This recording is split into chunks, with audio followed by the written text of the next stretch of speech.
Ezra Chapter 3, King James. And when the 7th month was come, and the children of Israel were in the cities, the people gathered themselves together as one man to Jerusalem.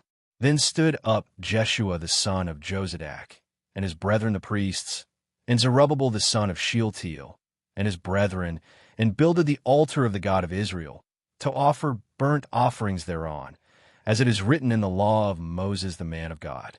And they set the altar upon his bases, for fear was upon them because of the people of those countries. And they offered burnt offerings thereon unto the Lord, even burnt offerings morning and evening. They kept also the Feast of Tabernacles, as it is written, and offered the daily burnt offerings by number, according to the custom, as the duty of every day required. And afterward offered the continual burnt offering both of the new moons, and of all the set feasts of the Lord that were consecrated, and of every one that willingly offered a free will offering unto the Lord. From the first day of the 7th month began they to offer burnt offerings unto the Lord. But the foundation of the temple of the Lord was not yet laid. They gave money also unto the masons, and to the carpenters, and meat, and drink, and oil, unto them of Zidon, and to them of Tyre, to bring cedar trees from Lebanon to the sea of Joppa, according to the grant that they had of Cyrus king of Persia. Now in the 2nd year of their coming unto the house of God at Jerusalem, in the 2nd month, began Zerubbabel the son of Shealtiel, and Jeshua the son of Jozadak, and the remnant of their brethren the priests and the Levites, and all they that were come out of the captivity unto Jerusalem, and appointed the Levites from 20 years old and upward, to set forward the work of the house of the Lord. Then stood Jeshua with his sons and his brethren, Kadmiel and his sons, the sons of Judah, together to set forward the workmen in the house of God, the sons of Henadad, with their sons and their brethren the Levites.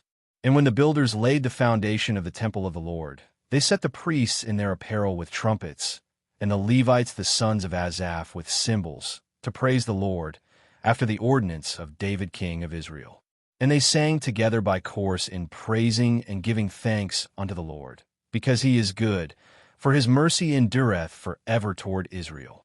And all the people shouted with a great shout when they praised the Lord, because the foundation of the house of the Lord was laid.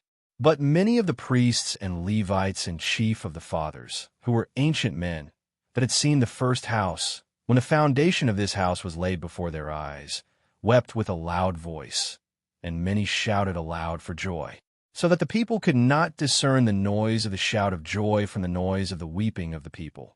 For the people shouted with a loud shout, and the noise was heard afar off. Commentary. Ezra Chapter 3 reveals a powerful truth.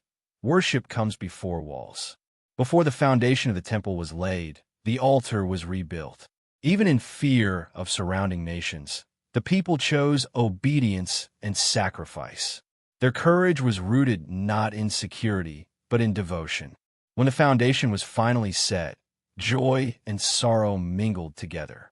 The younger generation shouted for joy at new beginnings, while the elders wept remembering former glory.